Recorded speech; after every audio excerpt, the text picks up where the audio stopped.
Okay, good afternoon everybody. We'll make a start. So thanks for coming along to this webinar session today to find out more about the courses within our Belfast School of Architecture and the Built Environment.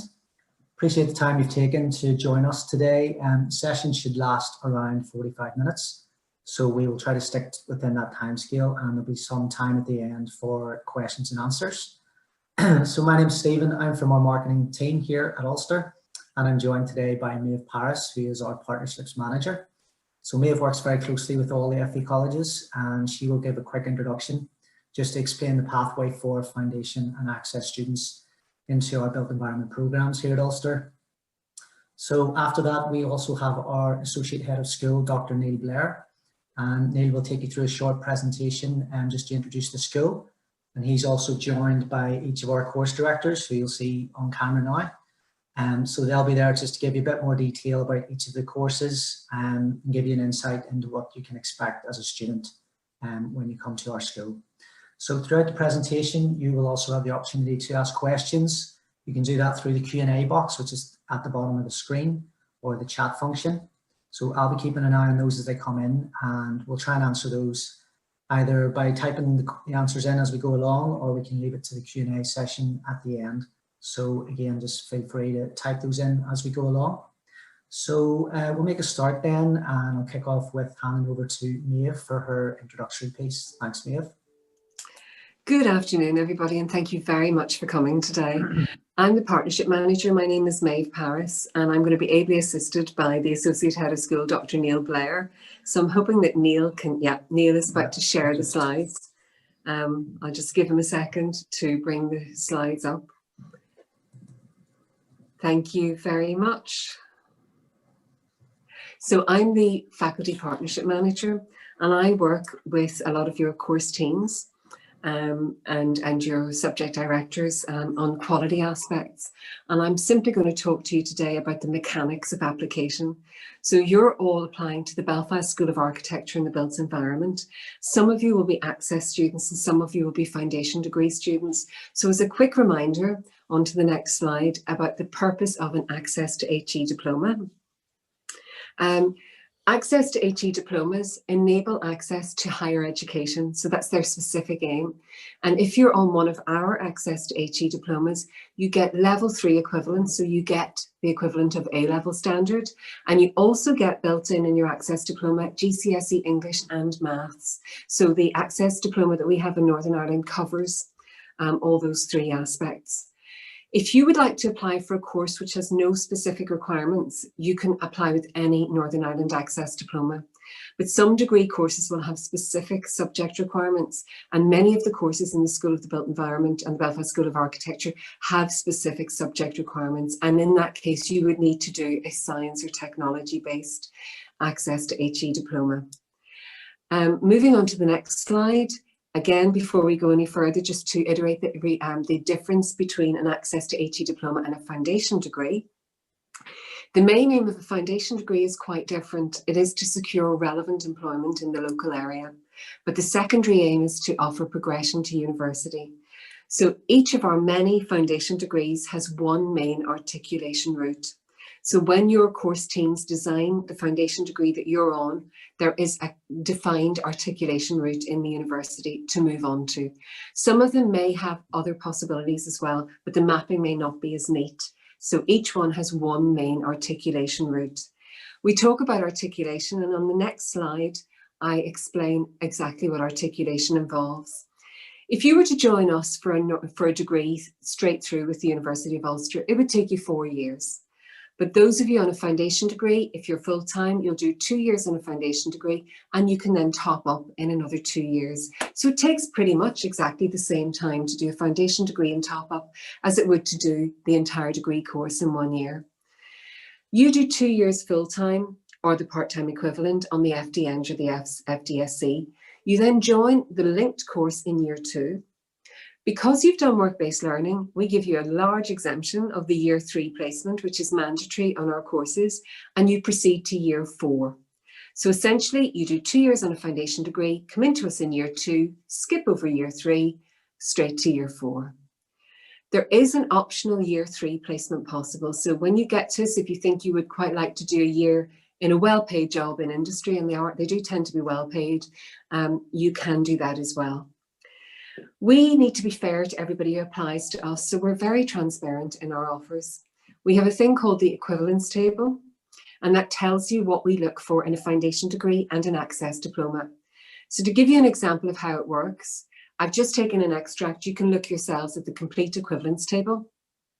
But just pretend I'm looking for 3 A's for a course. If you go to the far left of the table, if I'm looking for 3 A's for first year entry, if you want to come on to us into year 2 with a foundation degree, you'll need to be aiming for 70% overall and 70% in your level 5 modules.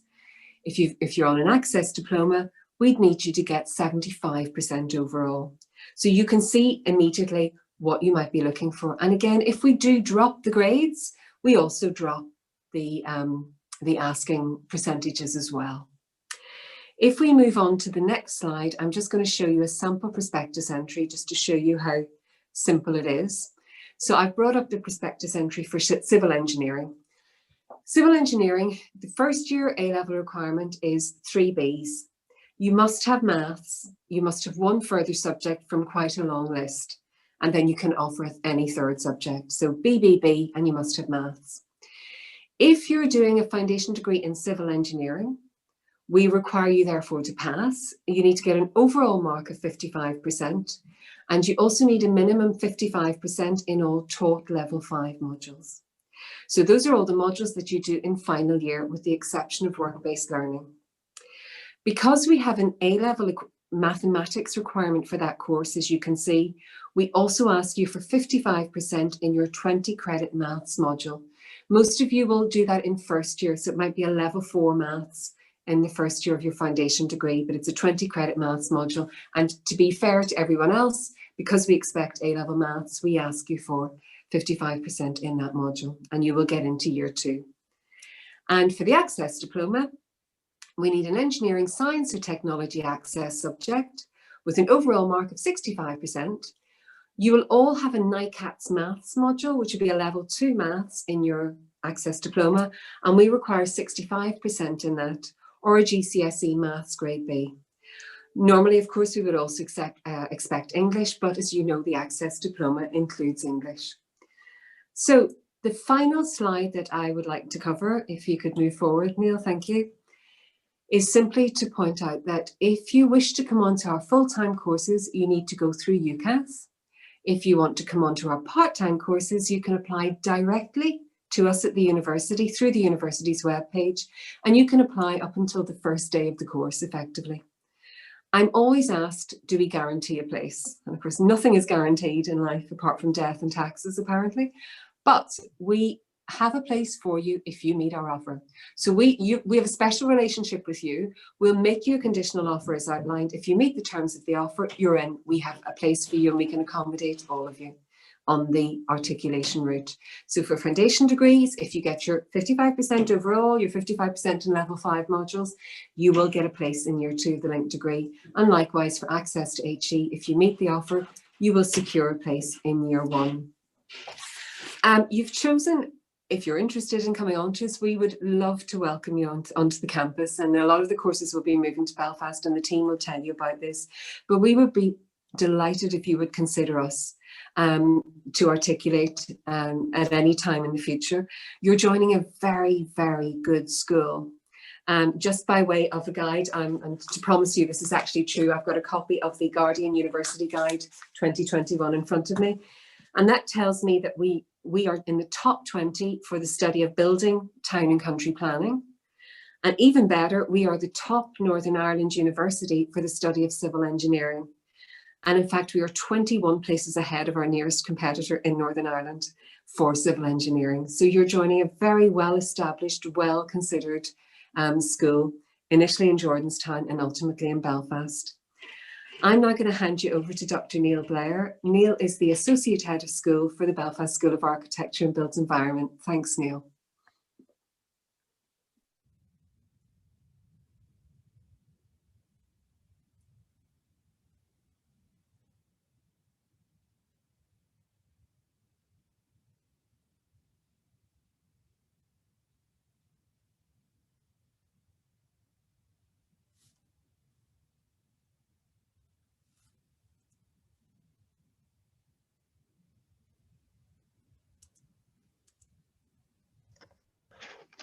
Thank you very much, Maeve, and apologies for the delay there. I was just trying to make the technology work. Hopefully everybody can hear me, and we'll continue on with the presentation. So, as has already been mentioned, my name is Neil Blair, and I'm the Associate Head of School for the Belfast School of Architecture and the Built Environment. Our name is really in anticipation of our move from Jordanstown to Belfast, and Maeve's already introduced that a little bit. So we're looking forward to that in the next academic year. So just to move on then to talk a little bit about who we are as a school and think a little bit about the built environment. Really, we cover a lot within the school, and we think that actually reflects the wider built environment that many of you will have been studying or maybe starting to study this year, but others may be studying for at least a year and a half or so. So if we think about the built environment as the human-made spaces between buildings and infrastructure and everything that comes together that is built by humans. So it's not just buildings, and that reflects the wide range of programs that we have on offer through the Belfast School of Architecture and the Built Environment. And I'll talk specifically in a moment or two just about the programs that have articulation pathways, as Maeve has explained already a little bit about what that is and what they mean for your progression. So we know that the built environment, given our current circumstances in terms of climate change, but also increasingly because of the pandemic that we're in the midst of as well, we need to be flexible, we need to be adaptable to future uses, and that term resilience is an important part of who we are as well. So we need to be self-motivated, we have to be high achievers, we need to be problem solvers, team players, and indeed ambitious students. And those are all characteristics that we would like to see developed in you as you come through our programs here at Ulster. So we are a range of professionals with expertise in a wide range of subject areas. Across the school, we are architects, we're scientists, we're engineers, we're social scientists, we're technologists, and we are a very large school. We have 1,400 full and part-time undergraduate students. We've quite a number of postgraduate students as well. And as Maeve has already said, we have excellent performance statistics. And I'm proud of that. I'm proud of my staff and also of my students as well. And I think that speaks volumes for who we are and also our connectivity with industry. So just to move very quickly to think about the pathways that we have from foundation degrees. We have a range of programs.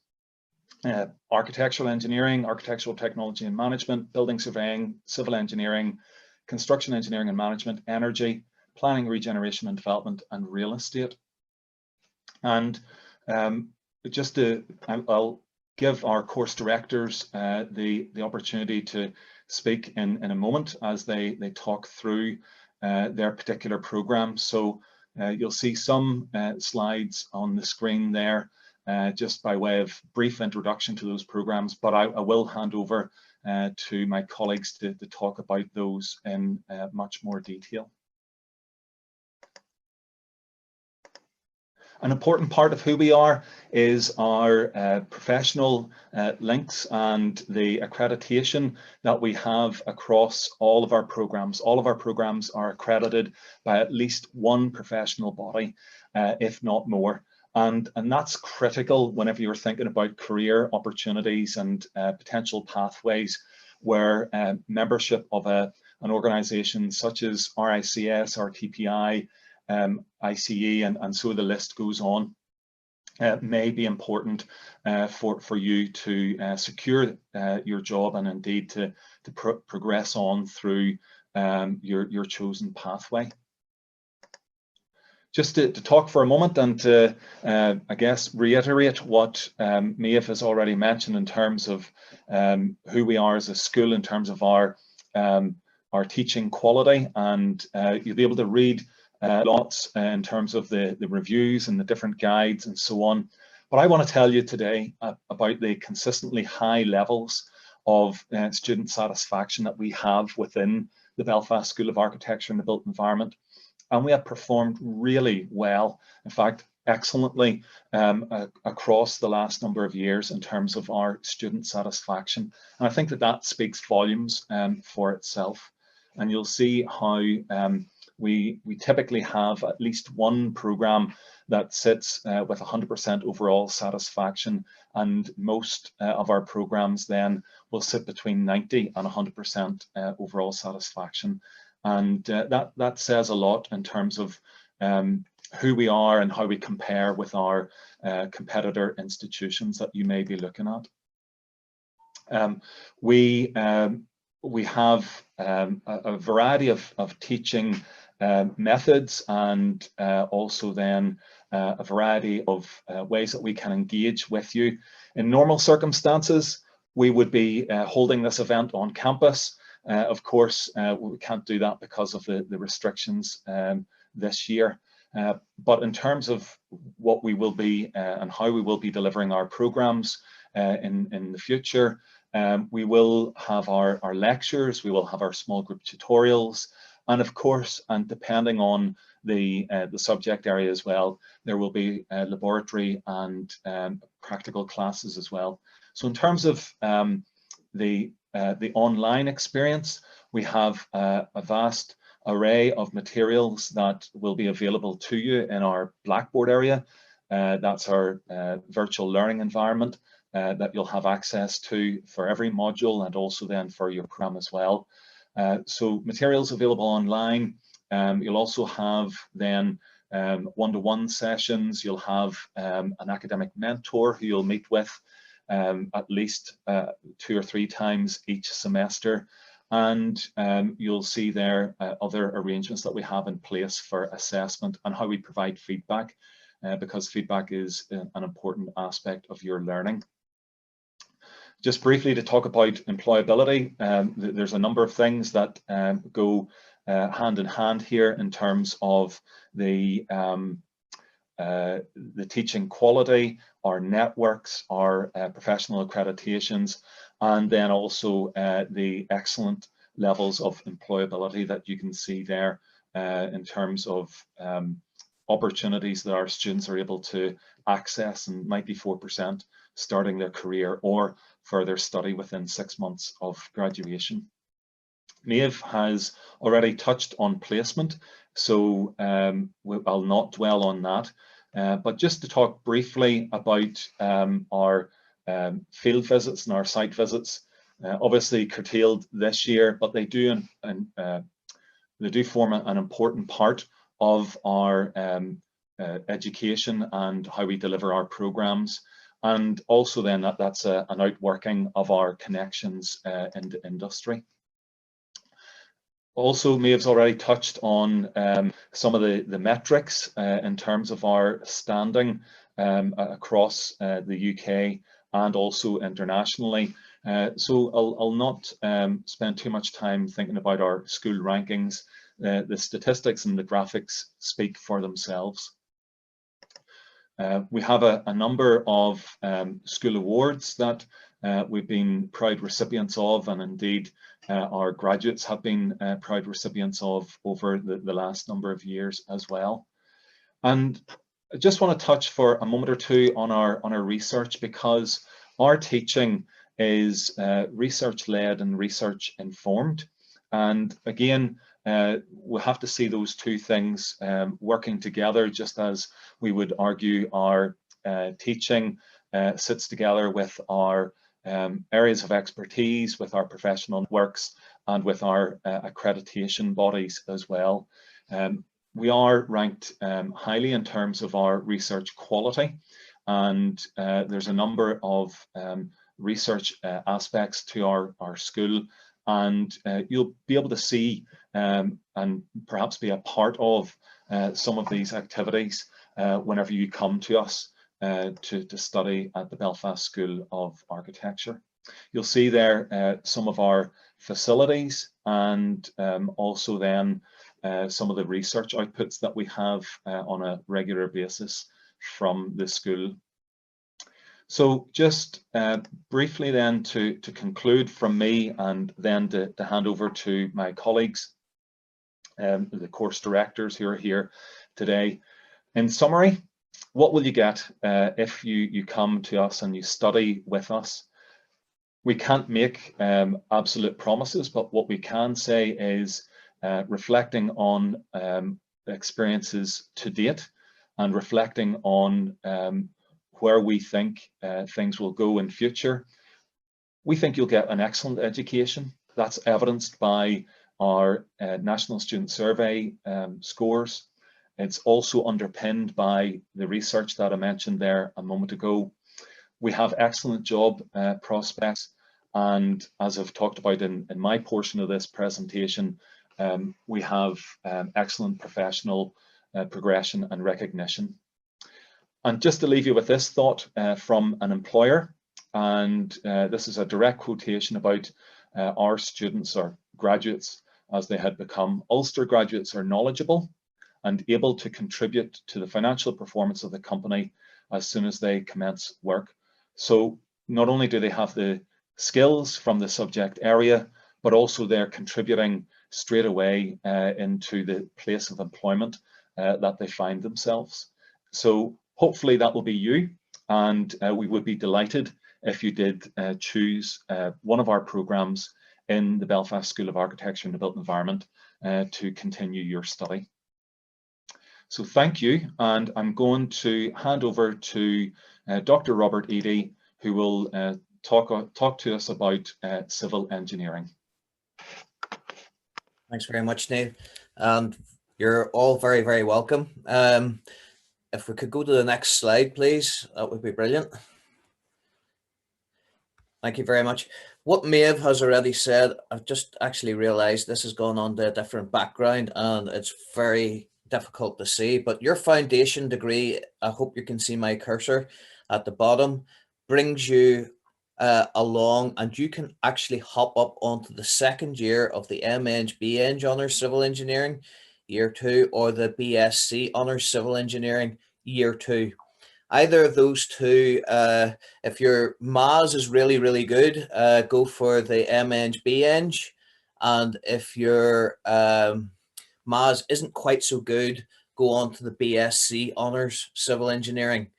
That will allow you to get right to the top of the industry. You can see that with the MEng BEng, if you get 60% or above in level 5, that allows you to progress on to year 4 and year 5 and come out with the MEng Honours Civil Engineering, which is all you need for chartered membership of the institutions. And I'll come back to that in a wee minute. We've got the BSc and the BEng here, and you can add to that the MSc Civil and Infrastructure Engineering and still come out with enough of the academic background to become chartered. So if we can go on to the next slide, please. So again, you can see the CEng, the MEng gives you all the background. Your foundation degree allows you to become embedded technician status within the industry. The BSc Honours needs an academic top-up, which is provided by the MSc Civil and Infrastructure Engineering, and the BEng needs a non-technical top-up, which is also provided by the MSc Civil and Infrastructure Engineering to get at chartered engineer status within the industry. Next slide, please. So what I want you to notice here is civil engineering on the skills barometer was in second place up until last year. Last year it was amalgamated with the other elements of engineering, and we are now in first place, above the demand for computer science and above the demand for nursing. So there are jobs still out there.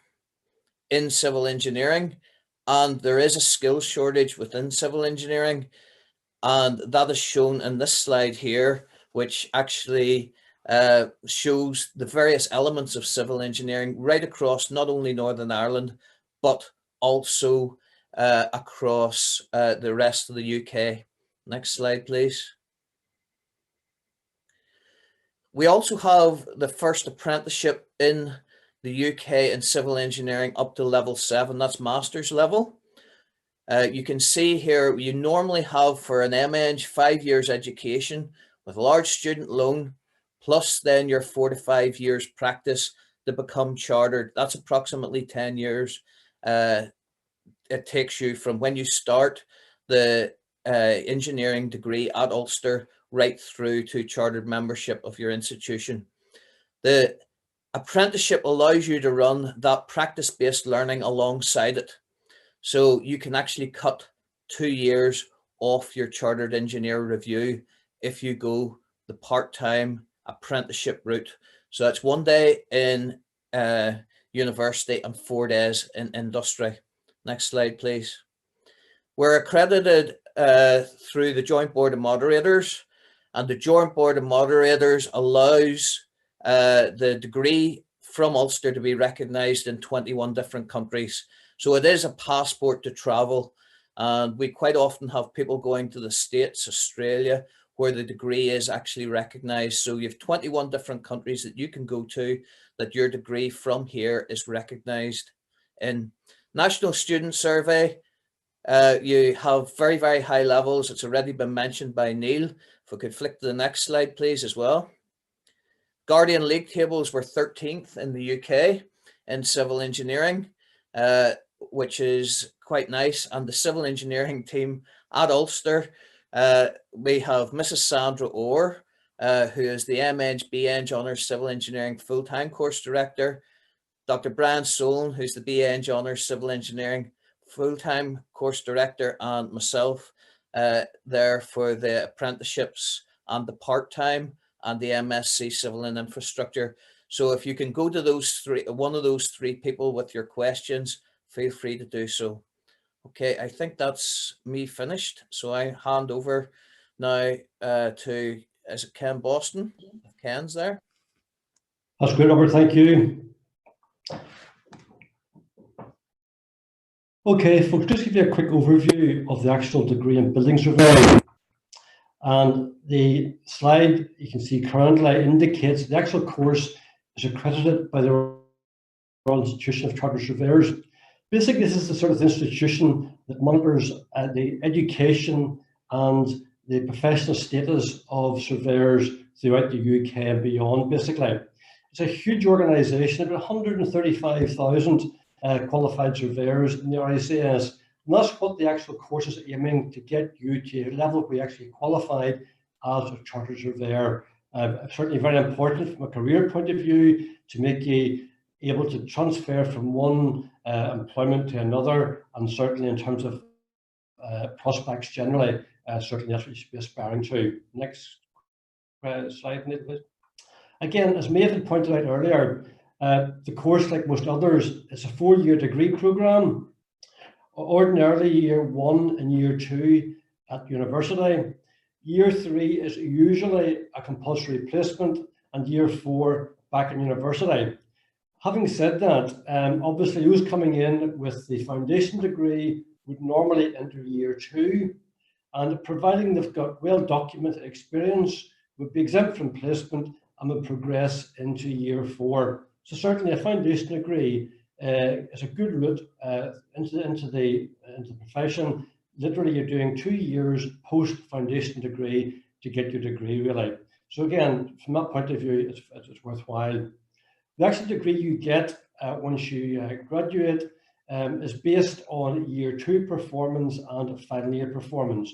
So your actual degree classification would be based upon 30% of year 2 results and 70% of the year 4 results to give a combined amalgamation for the actual degree classification.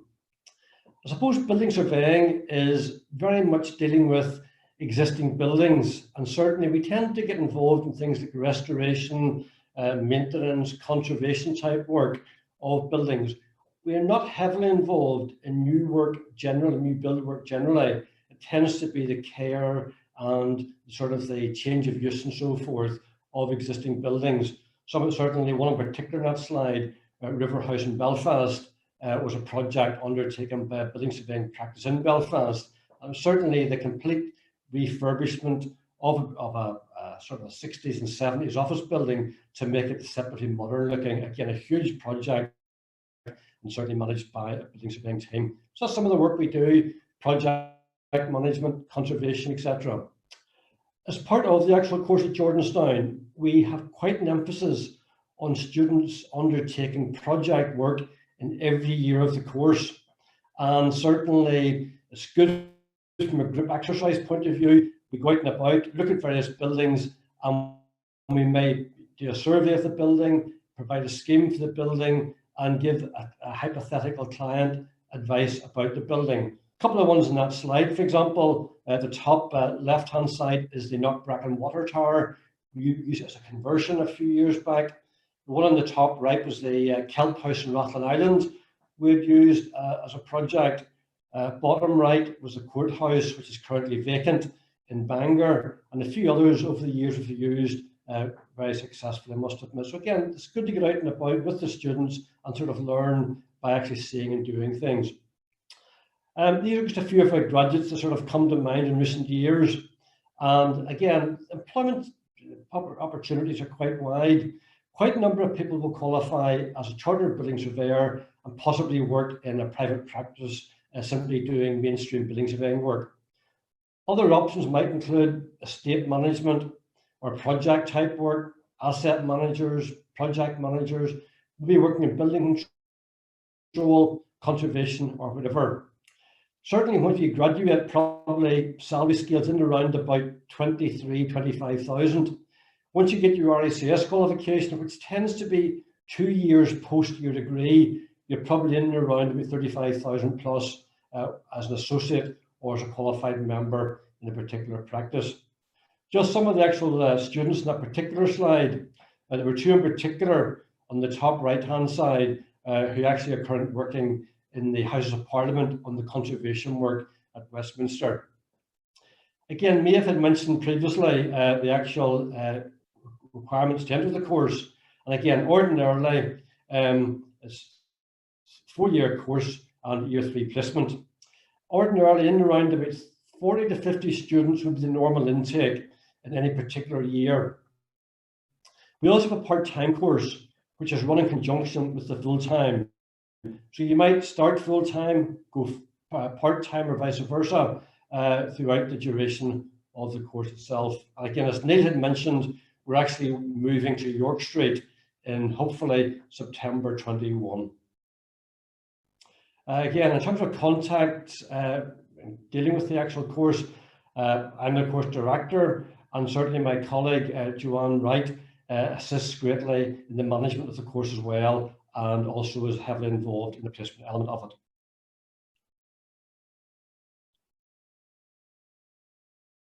And I think we're handing over for real estate over to Dr. Leslie Hempel. Hello everyone, and it's good to get this opportunity to talk to you all. So my name is Leslie Hempel, I'm the course director of the real estate programme, and I'm going to take you through a quick overview of this course. So why study real estate at Ulster? Just move on, Neil, for me.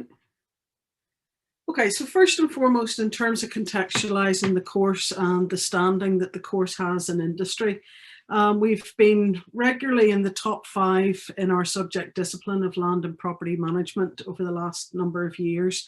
And you can see we're currently ranked 3rd in terms of this year's league table. And just to mention something of what that kind of comes through from, it links through to obviously student satisfaction, it links through to our research quality, and it links through to our wider graduate opportunities whenever you leave the programme. So obviously that in itself is showing that the course is held in very good standing, and it links very much through to the employability and those good links that we have with industry. If you can move on, please. Okay, so just again, in terms of contextualizing why study real estate, clearly it's an out of office job. You're constantly going, visiting various different properties, meeting either buyers or sellers or investors. You're liaising with various different industry partners. So we work a lot with obviously the legal side in terms of understanding the conveyancing parts. We work with the planners, the banks, the investors, developers, etc. We're out inspecting properties, we're measuring up properties, we're thinking on what's the attributes that would contribute towards the value of those properties. And we're also doing the management side, which involves that negotiation with the landlord and tenants in terms of setting new rents and getting new tenants in place. It's a very practical course, and a bit like Ken was mentioning, we do get our students out and about quite a bit to go and visit various different sites, undertake various different tasks, etc. And that's kind of a core aspect of the learning. It's a strong business focused degree. So again, in terms of background from students, a lot of them tend to come through from kind of having studied some business aspect, and you can see some of the kind of business related topics that are kind of core to our program represented on the slide there. So ethics and law and economics, investment, etc.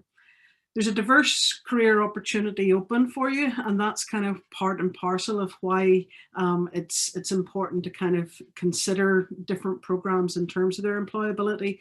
Clearly, there's international, multinational companies here that you could go and work for in various different markets. There's also then the public sector in terms of the likes of land and property services.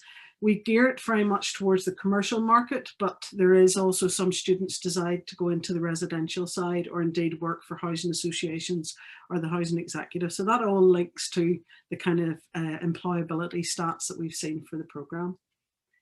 So just a bit more in terms of the course details. We've mentioned the league ranking already. Just in terms of the entry requirements for foundation degree students, it's 50%. For access students, it's currently sitting at 63%. It's a 4-year programme, but obviously, again, depending if you're coming in from the foundation degree route, etc., that can obviously be fast-tracked down to 2 years. For all other students coming in through access, the compulsory placement is obviously critical to the employability stats that we were seeing. A bit like we saw with building surveying, obviously we're again accredited by the RICS, and we've got 3 different pathways that you could take, which again links to the employability. So commercial property, residential property, and valuation. Typically we take in 20 to 30 students, and roughly speaking about 35 of those could well be females, so just it's not all male dominated. Typical skills, again, a lot of these things you would associate from real estate, but there's some wider skills such as that wider sustainability appreciation, understanding the ethics, a bit of leadership, how to work in a team, all of these kind of wider communication and negotiation skills, critical really to our industry. Again, if we move on. Just in terms of kind of the basic outline for students coming direct into second year, you can see kind of the split across the 2 semesters and then between final year and second year. But just to kind of give you an impression, quite a lot of valuation based work as you would expect. The legal side is obviously picked up on, the development side in terms of developing up sites and getting into real life projects, etc. And then obviously you move into some of the more market analysis based modules as well. So a good variety of different subjects currently covered. We do get good sponsorship from industry given our key links with them, and we give out cash prizes in each year group, and again a prize for placement students. So again, it's just something to work towards in terms of doing well within the programme. Okay, and that's pretty much me in terms of obviously join us, and you can see obviously the UCAS code there, that K291 in terms of the real estate programme. Thank you.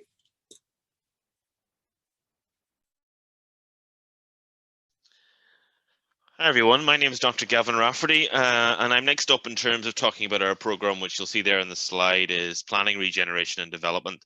And we offer a BSc and also an MSCI pathway. We'll actually explain those in much more detail as I move through. I'm wondering, Neil, whether there's animation going on there that's moved that on, or if you've moved that on for me, so thanks. But there might be animations, might need to keep an eye on that. So in terms of the introduction you to the course, I want to start with this slide, just thinking about the bigger picture, and a lot's going on right now in terms of the backdrop in which we're living and working and studying within. And the world is changing around us pre-COVID and during COVID. And what we do need to be thinking about is how we plan then to tackle some of the global issues that we're facing as a society. Some of that might be around climate change. It might even be currently around how we create healthier communities and places to live post-COVID. And we need to think about how we create thriving communities and neighborhoods.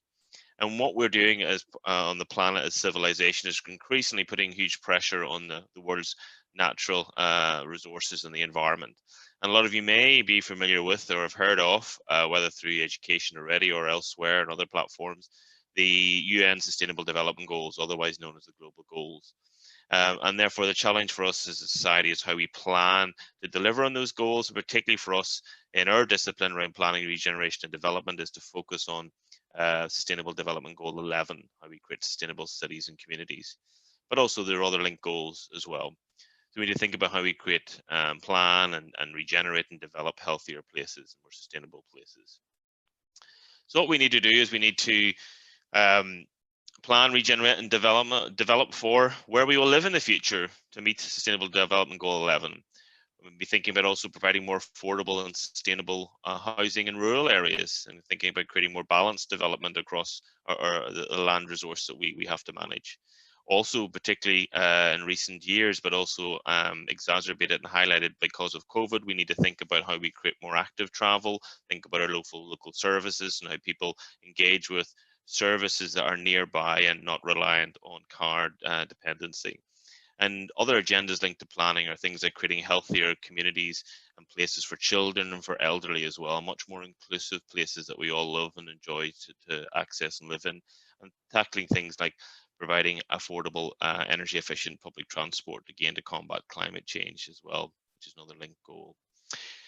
So really some questions for you to think about. For those of you maybe who are interested in in planning and regeneration and development, or currently maybe on the Belfast Met course that we accredit or validate, sorry, which is property planning and housing.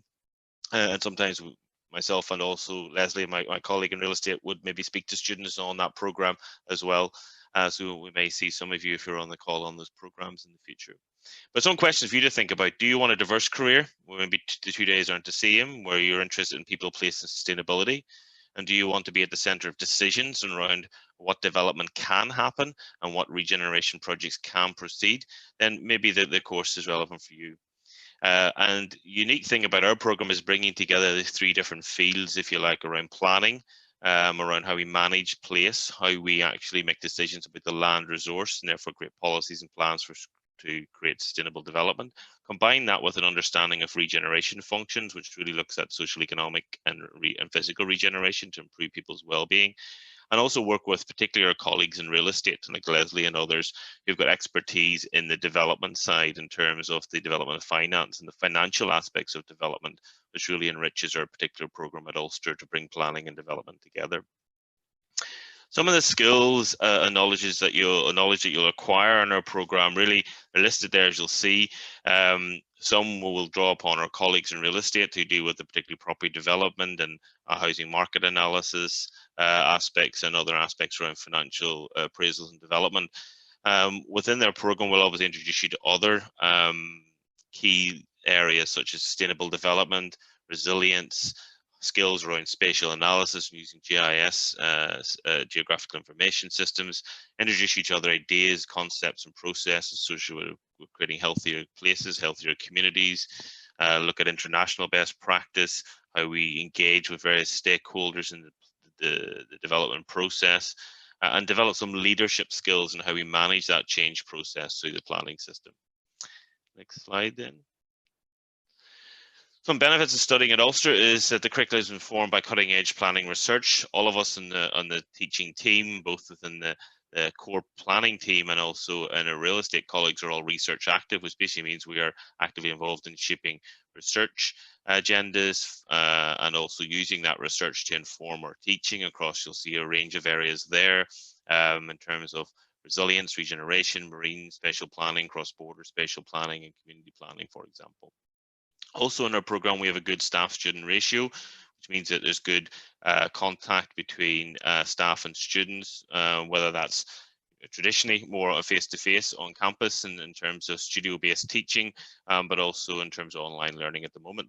And also we have, that provides a good pastoral care for our students in terms of having that good staff-student ratio as well.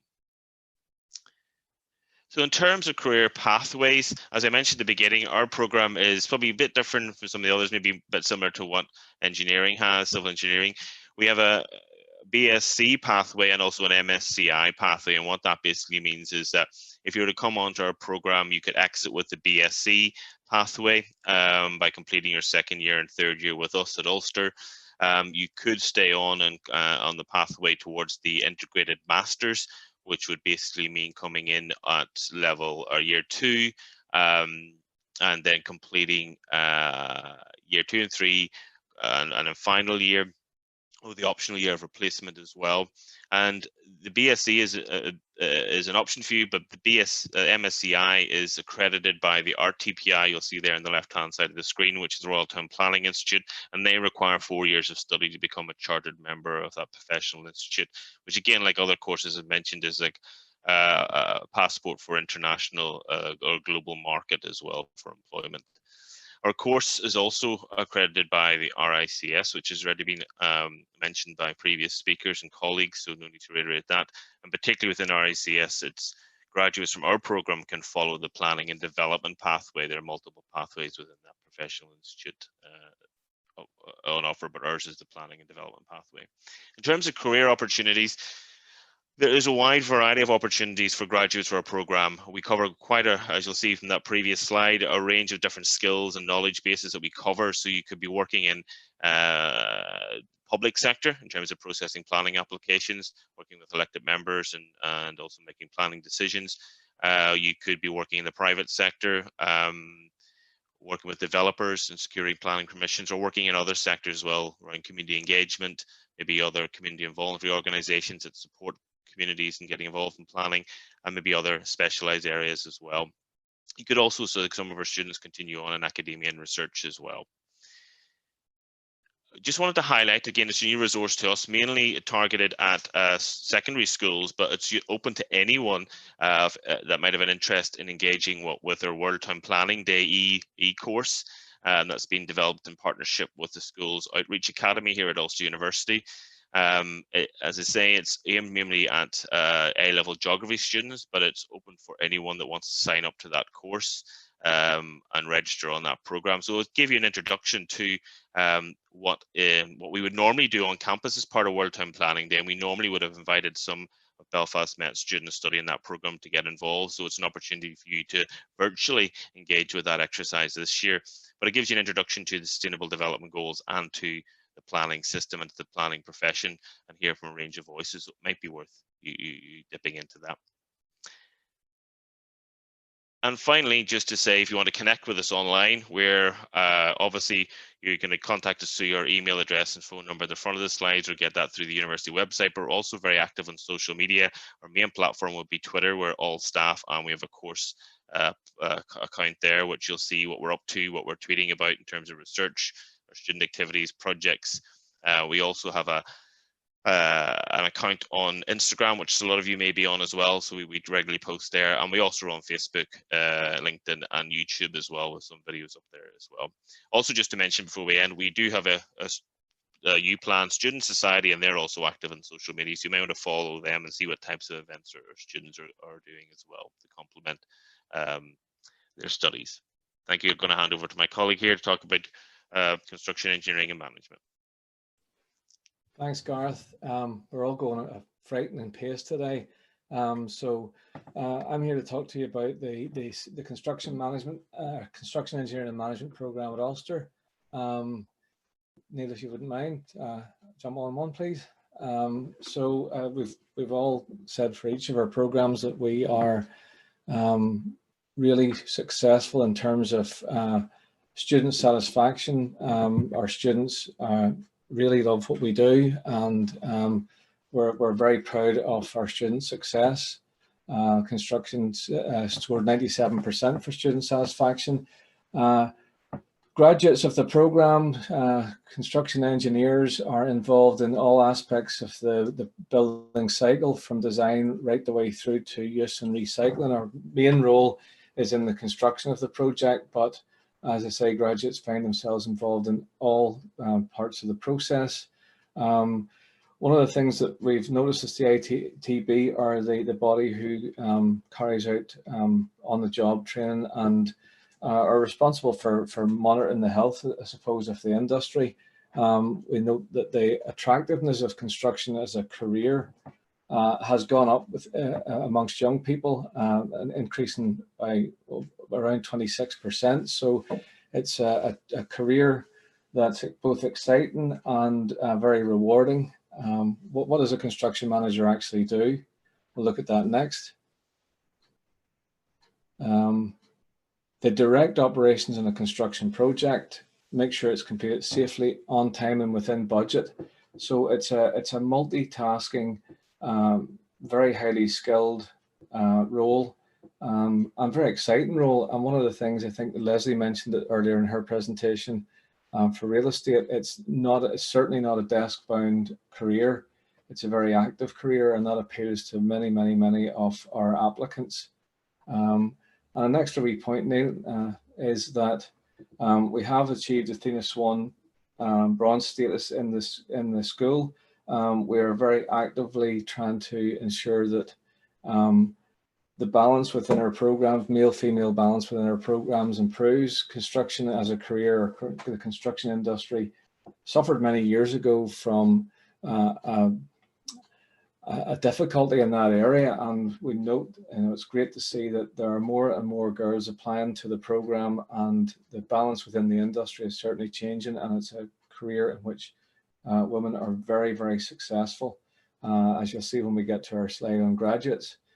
In terms of professionalism, the Construction Engineering and Management program at Ulster is accredited by the CIOB, the leading construction chartered body, and the thing is, by being chartered, by having that scrutiny, it ensures that the course is independently scrutinized, is recognized by the industry. We have very strong links with industry. When you move out into practice, you'll find that most employers require construction managers to have that chartership, and because the program is designed very much with a linkage to the CIOB educational framework, there's an understanding that effectively you're fast-tracked through to your full membership of the organisation. We encourage all our students from first year onwards to take up membership. It's free for all students. Next, in terms of our staff, the entire teaching team in the construction course are, if not fellows of the higher education, they are senior fellows, and they are active in research in their specific areas. We have a very strong track record in Ulster for our research, and as Neil said earlier, our Associate Head of School said earlier, we very much see research as informing our teaching. You know, the staff are very active in that area. The pathway from the foundation degree students, as with the other programs, will join construction in year 2. There's a range of topics, the sort of topics you cover, you can see there, everything from construction technology through to tendering and estimating, measurement, safety, and the production management. There is obviously a placement year in the full-time program. Students entering from the foundation degree aren't required to do that placement year, but it would be thoroughly recommended to you. It's a lucrative, financially lucrative route, and also it really does help with grounding you for your year 4 studies. Year 4 studies tend to focus on the management aspects of the career. Next, please, Nate. In terms of career options, 90% of our graduates are in work or further study 6 months after finishing. Some concerns have been expressed recently, obviously, with the impact of COVID around the world on the construction sector. I recently had meetings with one of our top employers, McAleer and Rush, and their order books are full, and they like many of our main contractors, they are finding that they have managed the worst of it and see a bright future ahead. In terms of the areas, sorry Nate, just well, I suppose we're pushed for time, so I'll keep going.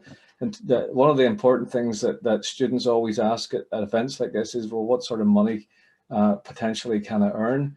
Our average placement salary last year was 18,500. Our highest placement student in the year was 27,000. That's a very good carrot for considering that actually doing the placement, because it is optional for foundation degree students. Graduate salaries, assistant project manager, one of the early career moves, is 27,000, as you can see there. Operations manager 46, and if you, as many of the companies locally do, if the employer students on projects across the water or further afield, there's an additional top up in terms of your salary. So very lucrative career awaits. We're very proud of our graduates from the program. The program has been running for 20 years plus in various guises, and our graduates go on to be extremely successful. Construction Manager of the Year in 2016 and 2017 were both graduates from the program, and finalist last year in the All-Ireland Construction Manager of the Year. So very successful graduates who do extremely well in the industry. So that's me. I went as quickly as I could because I know we've run over time. So as I say, if you have any further queries about the program, that's my email address. Just Google Mark Hamill at Ulster. Make sure you put in at Ulster or you'll get Luke Skywalker. So thanks for your attention.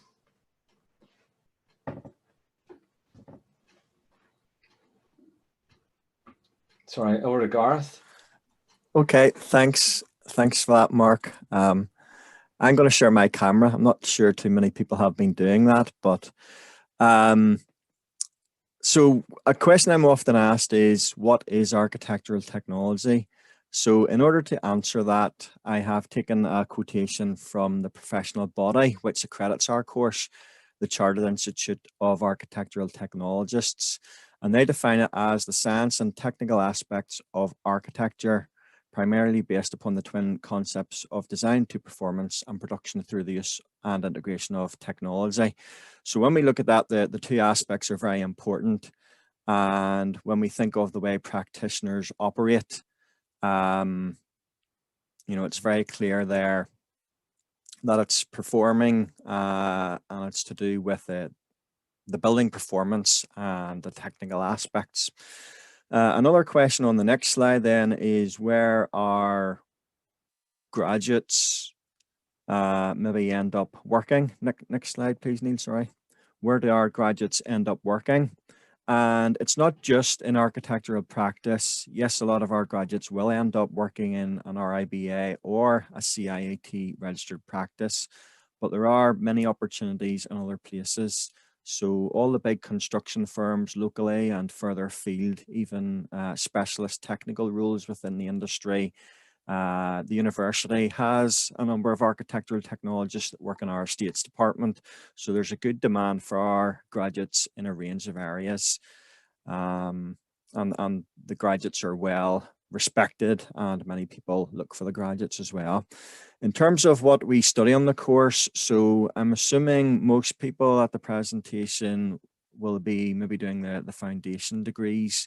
If anyone's doing any of the access degrees, you would be coming in at first year, but for those with a foundation degree in architectural technology, you would come into second year. And then anyone that's maybe done one of the other foundation degrees could be considered for doing a reduced number of modules in the first year. So we have had a couple of people have come from the construction foundation degree and maybe done a selection of the first year modules just to top up before coming in the second year. And what I want to do is just briefly go through some of the work from the students on the course. First of all, year 2. And we'll try and go through the slides fairly quickly here. So we deliver a live brief. The person delivering the brief there is Sharon. She is a graduate from the course. I studied the course myself actually, and Sharon graduated the same year as me. So it was delivered as a live brief from Education Authority. And last year the students were designing a nursery school. So if we move on through the slides fairly quickly, just so that the session doesn't overrun too long. We did a site visit first of all, which was the previous slide, and then in terms of the technical consideration and the structural aspects, students have to give a good consideration of the materials, the structure, how the thing goes together. And moving on then to the elevations and the plans and so on. So next slide, yeah. A site plan just showing how it is laid out and everything is organized on the site. The ground floor plan, I think, is on the next slide. And you can see that the next slide, Neil, sorry. Yeah, the ground floor plan and the elevations, just showing the scale and the complexity of the design. These designs are done in Revit. The student competency in Revit really takes on during the second year, and then some details, I think, on the next slide. So this is where we differ from what would be offered on an architectural program. It's much more technical, much more concerned with the performance and making sure the building does everything it needs to. But saying that, there are equally opportunities for the design aspect, creativity. This particular student decided that he wanted all his images in black and white, but they can be done in color as well. Finally, then, just briefly to go through a few slides from one of the projects from last year as well. The project was a 10-story building based in Dublin. Students undertake analysis of the site. Moving on to the next slide again, then. Please, Neil. Thinking about energy and about the sun, the topography, site analysis again there. And then the couple of the plans are on the next few slides, maybe. That's some design iterations, sorry, looking at materials and options, and then some of the model massing, and then some plans. So as you can see, the scale and complexity of this is quite big. But we support the students as they go through. The final year module that this work comes from, it is a 40 credit point module, so it's the equivalent of 2 modules, and the students really enjoy it, have plenty of opportunity to do the design, thinking about the servicing, thinking about the aesthetics and the elevations, and then again the detailing here. Alongside that module, yeah, there is a research module as well. So just a few things to highlight. I know most of my colleagues have done some of this already, but the course has very much a technical focus. All of the project and coursework that the students work on are very much based on industry relevant tasks. We have a high industry engagement, plenty of site visits under non-COVID circumstances, certainly, guest lectures and contributions even for student crits. A great placement opportunity, and this has been mentioned already by some of the others. It is optional for the foundation degree students, and a few have chosen to do it over the years, and there's fantastic graduate employment as well. We have an annual end of year show. The year past there, it was done digitally online, but normally it's at the Belfast campus. And then we have student and graduate success. This year is the 3rd year in a row that we have had one of our graduates shortlisted for one of the CIAT International Awards. And the last thing, just to pick up there, we had 100% student satisfaction in the 2019 National Student Survey. So I'm not sure if I was any longer than the other course directors, but it's very hard to give an overview of a course in a short few minutes, but if anyone has any questions, please do ask. And that's my part of the presentation finished. Thank you. Not sure if anyone else is following on after me, Neil.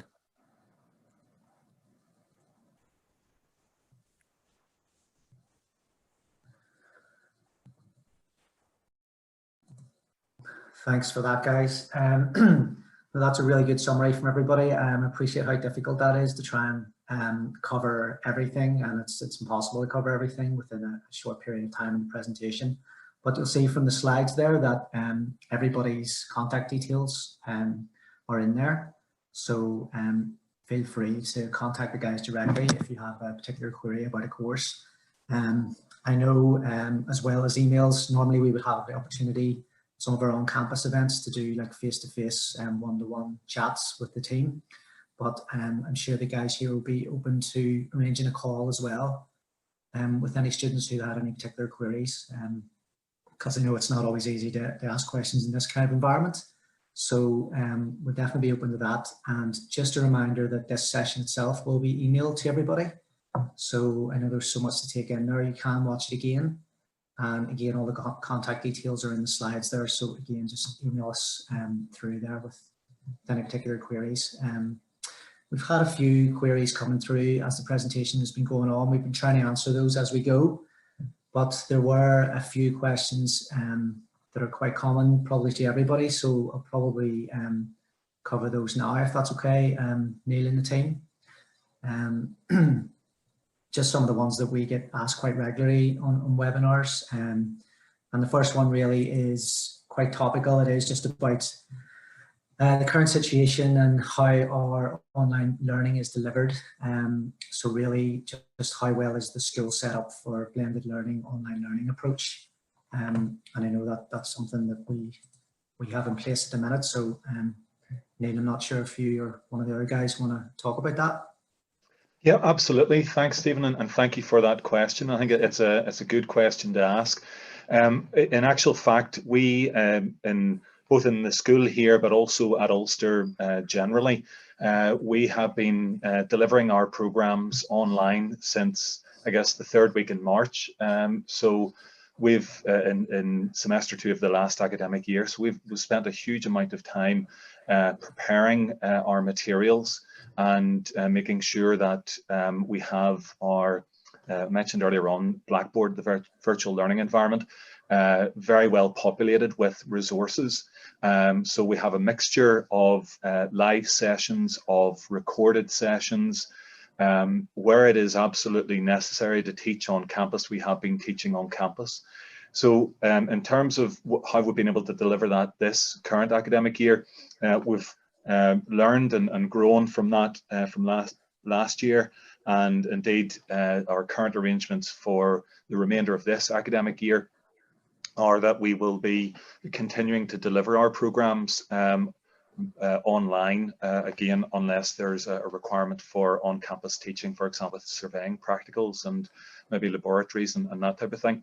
As we move into Belfast, we're hoping that the pandemic will have passed its peak and that we will be in a position then to teach face-to-face on the Belfast campus.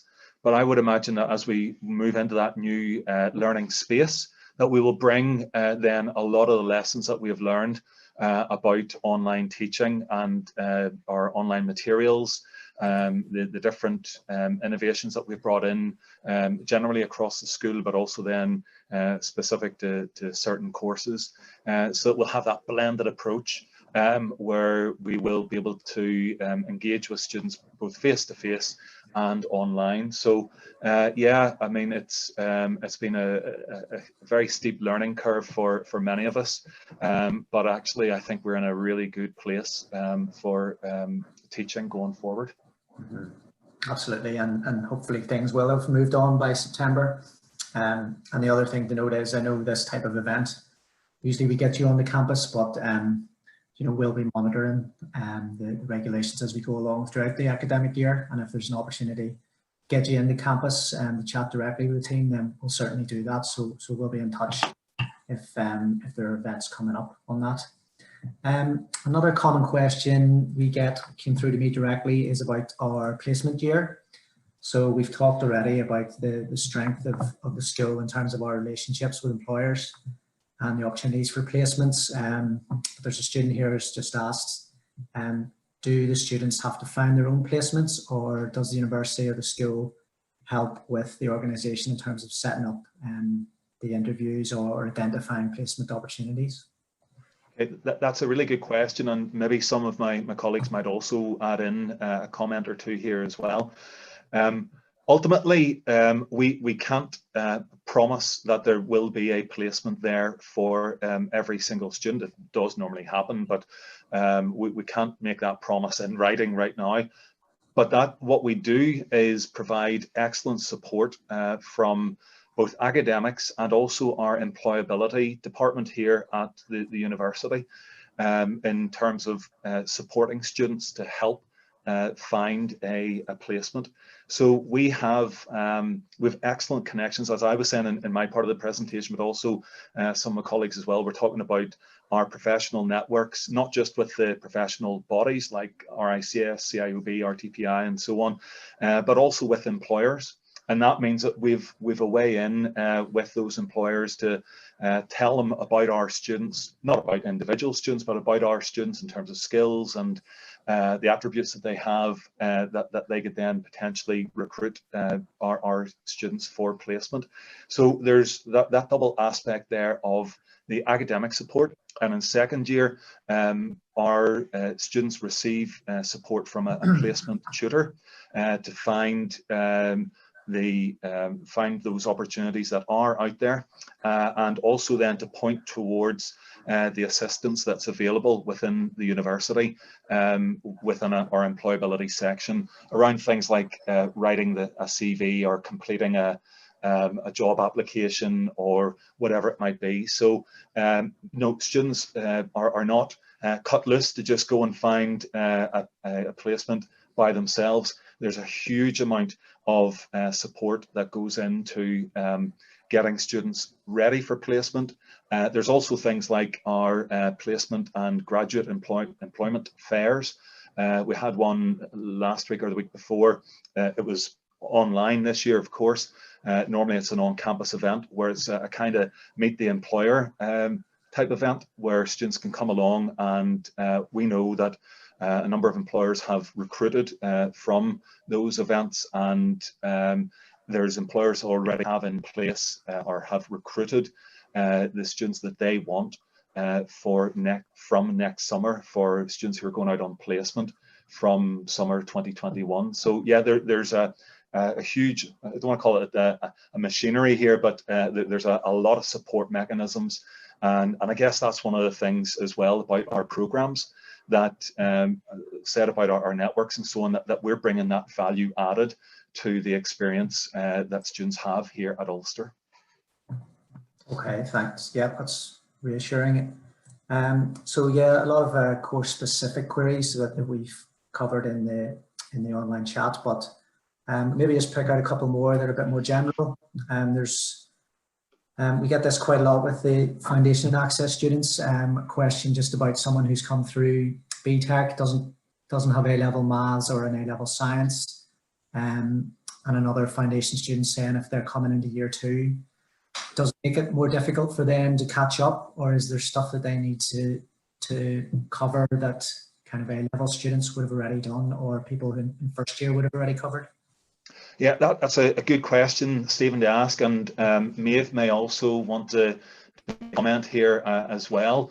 But one of the things that we would do regularly is to connect with the colleges around the region in terms of the provision that's linked to our programs here at Ulster. So if there's a foundation degree program, for example, in construction engineering with surveying, or civil engineering, or the property planning and housing foundation degree at Belfast Met, we will have, we being the school here, Belfast School of Architecture and Built Environment, and staff across the school will have liaised with the tutors in the FHEA colleges in terms of the design of the program, and also then just making sure that the assessments are pitched at the right level and so on. So there's a very strong relationship there between the university and the colleges. So that basically means that anybody who's completed their foundation degree and there is a defined pathway for a student to come on to a program. So we use the example of planning or real estate. coming off property planning and housing at Belfast Met, we will have worked with the team in the college to make sure that the modules that are studied cover the material that our students would have covered in a full-time first year if they've come to us. So that's how it works, and that's how we can be sure that whenever a student comes in directly at year 2, or who has progressed on from year 1 into year 2, that they're at the same level. Stephen, and Neil, if I could also add, because I think sometimes people ask this question because they think they fear they might be at a natural disadvantage compared to students who started the degree in year 1. And we've done extensive research into this area, and we're very pleased to tell you that the outcomes are exactly the same. So whether you join the course in year 1 or whether you join it in year 2, you're just as likely to get a first, you're just as likely to get a 2-1, etc. So there really is no difference in the outcomes at all. And often we find, because you've done work-based learning from a foundation degree, you actually have a confidence maybe that students who've gone straight into the degree wouldn't have. But certainly we do find that there are no differences at all in the degree outcomes. Thank you. Thanks for that, Mia. That's again really reassuring there. I think we'll just take one more because I know we've run over time here. And this is a very general one, so it's quite hard to answer across the school as a whole. But somebody's just asked, typically, how many hours per week would a student be in class, as opposed, and what would the split be in terms of independent learning? I think they're looking at doing potentially doing a part-time option, or trying to decide whether to do full-time or part-time. Yeah, I'll maybe try and field that one, Stephen, if I can. It's as you say, it's a bit of a challenging question. I'm not sure which course that was for. Sorry, I don't have a course. Yeah, no problem. But I think it's interesting from the point of view that what we try to do in terms of our timetables is to try and consolidate our teaching and consolidate the on-campus time that students will have. So that could mean that a student will be on campus 2 days a week, possibly 3 days. It really all depends in terms of the modules that they're taking, and also the tutorials or the lab work and so on that might be associated with that. So there'll be some of our modules, depending on which subject area it is, that they might have, I don't know, 3 to 4 hours a week on campus or face-to-face teaching. And there's other modules that might have 4, 5, 6 hours of on-campus teaching associated to them. It really just depends, as I say, on the subject area. Every module, or shouldn't say every module, but in each semester, we would study in full-time 60 credits across the year. Then it's 120 credits. Those credits equate to the amount of time that we would expect our students to spend studying, and you know, overall the notional learning time is 600 hours in each of those semesters. But the actual face-to-face time may be more like in the region of maybe 36 to 48 or ish hours per module, that is. And I say it really does depend on the module.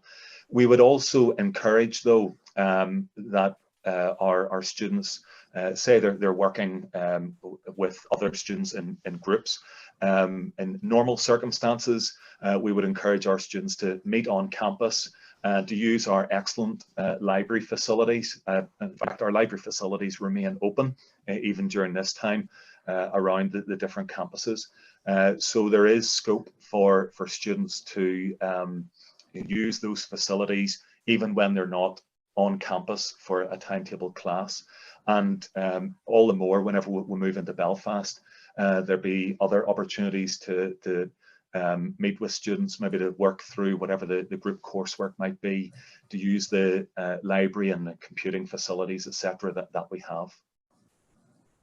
Okay, yeah, that's good. So yeah, but depending on what course you do, again, just get in touch with the course team, and their details are on the slides there. So I think we better wrap it up, guys, because we've run over time a little bit, but Again, email in any queries after the session. We'll be happy to get in touch. And we, as I say, we can arrange a one-to-one call if that's something you want to do. So Neil, if there's anything else you want to cover, or you think we're good to wrap it up? Grand. Okay. So as I say, we'll send this out via email. Any queries just can come back to us. If there are any events coming up throughout the academic year, which we can hopefully get you in on campus, we'll let you know, so we'll be in touch. So thank you very much to all the panelists for their overview. I know it's very challenging to include everything there, so appreciate your time, and thanks to all you students as well for attending, and good luck with all your exams and your choices throughout the year, and we hope to speak to you very soon. Okay, thank you very much, guys. Thanks very much. Bye-bye. Cheerio.